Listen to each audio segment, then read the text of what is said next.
ಬಾನಾಮತಿಯೋ ಅಥವಾ ಮೂಢನಂಬಿಕೆಯೋ? ಕೆಲವೆಡೆ ರಾತ್ರಿ ವೇಳೆ ಮನೆಗಳ ಮೇಲೆ ಕಲ್ಲು ಬಿದ್ದದ್ದ ಸುದ್ದಿಯನ್ನು ನೀವು ಕೇಳಿದ್ದೀರಿ. ಕೆಲವೆಡೆ ದ್ವೇಷ, ಜಗಳ, ಅನೇಕ ಕಾರಣಗಳಿಂದ ಕಲ್ಲು ತೂರಾಟವಾದ ಸುದ್ದಿಯನ್ನು ಕೇಳಿರುತ್ತೇವೆ.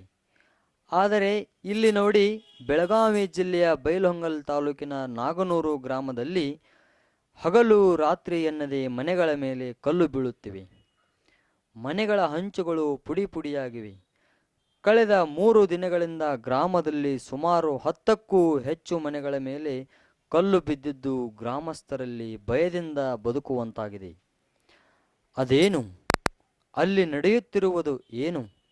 ಅದನ್ನು ಕಂಡುಹಿಡಿಯಲು ಗ್ರಾಮದ ಕೆಲ ಯುವಕರು ಒಟ್ಟಾಗಿ ಕೂಡಿ ಹಗಲು ರಾತ್ರಿ ಎನ್ನದೆ ಕಾಯ್ದು ಕಾವಲು ಮಾಡಿದರೂ ಕಲ್ಲುಗಳು ಎಲ್ಲಿಂದ ಬೀಳುತ್ತಿವೆ ಎಂದು ಗೊತ್ತಾಗ್ತಾನೇ ಇಲ್ಲ.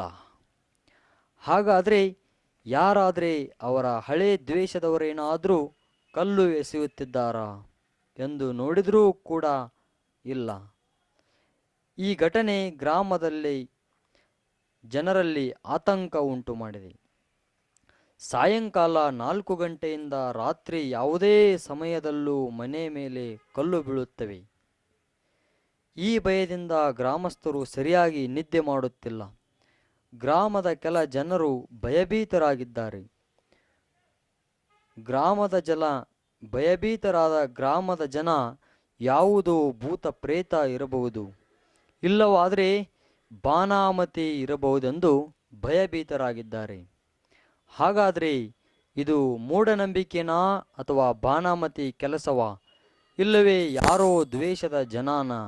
ಹಾಗಾದರೆ ಈ ಬಗ್ಗೆ ಸಂಬಂಧಪಟ್ಟ ಅಧಿಕಾರಿಗಳು ಅದನ್ನು ತನಿಖೆ ಮಾಡಿ ನೋಡ್ತಾರೆ. ಗ್ರಾಮದ ಜನ ಏನು ಹೇಳ್ತಾರೆ ಕೇಳೋಣ. ಸರ್, ಇಲ್ಲಿ 3 ದಿನದಿಂದ ಕಲ್ಲು ಬೀಳತ್ತವ್ರಿ. ಆದರೆ ಕಲ್ಲು ಬಿದ್ದ ತಕ್ಷಣ ಅದು ಅವ್ರನ್ನ ನೋಡಕ್ಕಂತೇಳಿ ಹೋಗ್ಬಿಡ್ದು ಅಲ್ಲಿ ಯಾರು ಸಿಗತ್ತಿಲ್ಲ ರೀ. ಒಂದು 50-60 ಜನ ಗುಂಪು ಕಟ್ಕೊಂಡೇ ಅಡ್ಡಾಡ್ತೇವೆ ರೀ. ಆದ್ರೆ ಯಾರು ಅನ್ನೋದು ಗೊತ್ತಾಗ್ತಾ ಇಲ್ಲ ರೀ. ಒಂದು 3-4 ಮನೆ ಮ್ಯಾಗ ಬಿದ್ದವ್ರಿ ಈಗಾಗಲೇ ರೀ. ಅಂದ್ರೆ 3 ದಿನ ಆತ್ರಿ. ಅಂದ್ರೆ ಮಧ್ಯಾಹ್ನದು ಅಂತಂದ್ರೆ ನಿನ್ನೆ ಮಧ್ಯಾಹ್ನ 4 ಗಂಟೆಯಿಂದನೇ ಸ್ಟಾರ್ಟ್ ಐತ್ರಿ. 4 ಗಂಟೆಯಿಂದ ನೋಡಿದಿರು ಅವ್ರು ಕಲ್ಲು ಬೀಳ್ತೈತೆ ಅಷ್ಟೇ ರೀ. ಹೋಗಿ ನೋಡ್ಬೇಕು ನೋಡಿದಾಗ ಗೊತ್ತಾಗತ್ತಿಲ್ಲ ರೀ. ಅವ್ರು ಯಾರು ಅನ್ನೋದಾಗ ಗೊತ್ತಾಗತ್ತಿಲ್ಲ ರೀ. 50 ಜನ ಗುಂಪು ಕಟ್ಕೊಂಡು ಅಡ್ಡಾಡಿದ್ರು ಯಾರು ಗೊತ್ತಾಗವ್ರು. ಆಮೇಲೆ ನಿನ್ನೆ ಲೈಟ್ ಹೋಗಿದ್ದು ರೀ. ಲೈಟ್ ಹೋದಾಗ ಆ ಟೈಮ್ದಾಗೂ ಏನಿಲ್ಲ ರೀ. ಆ ಟೈಮ್ದಾಗ ಆಮೇಲೆ ತಕ್ಷಣ ಲೈಟ್ ಬಂದು ರೀ.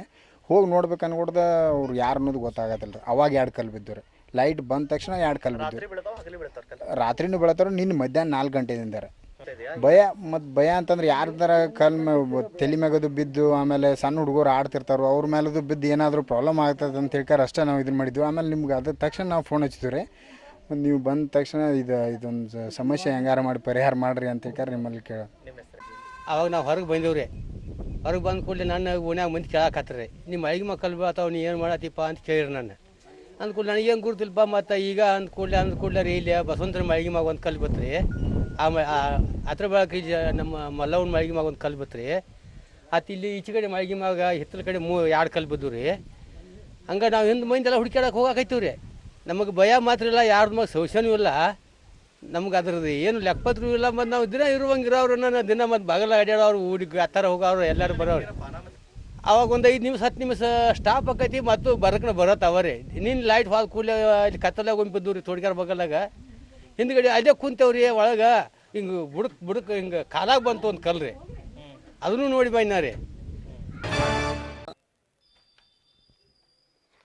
ಇಂದು ಬೆಳಗಾವಿಯ ಅಂಧ ಮಕ್ಕಳ ಶಾಲೆಯಲ್ಲಿ ಗರಿಷ್ಠ ಅಂಕ ಪಡೆದು ಉತ್ತೀರ್ಣರಾದ ವಿದ್ಯಾರ್ಥಿಗಳಿಗೆ ಬಹುಮಾನ ವಿತರಿಸಿದರು. ಅಂಧ ಮಕ್ಕಳಿಗೂ ಮತ್ತು ಕಣ್ಣು ಇದ್ದು ಎಲ್ಲ ಸರಿ ಇರುವ ಮಕ್ಕಳು ಹೇಗೆ ಎಂದು ವ್ಯತ್ಯಾಸಗಳನ್ನು ಹೇಳಿ ಅಂಧ ಮಕ್ಕಳಿಗೆ ವಿಶೇಷವಾದ ಬೋಧನೆ ಕೊಟ್ಟು ಅವರನ್ನು ಕುರುಡುತನದಿಂದ ಹೋಗಲಾಡಿಸೋಣ.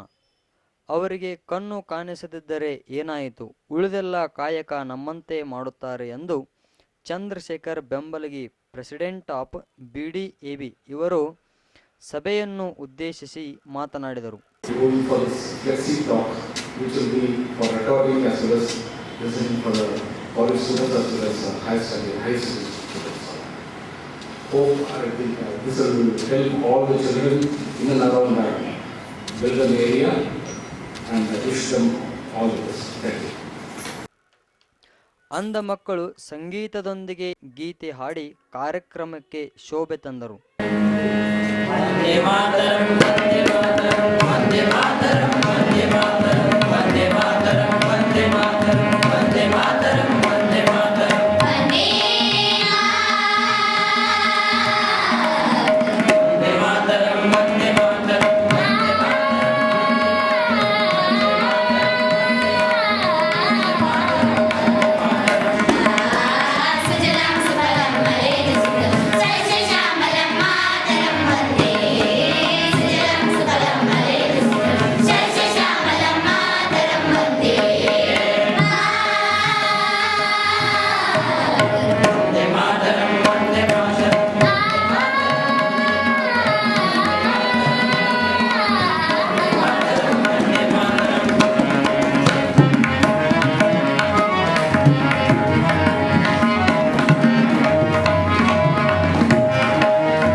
ಅಂಧ ಮಕ್ಕಳು ಜಾಣರಿರುತ್ತಾರೆ.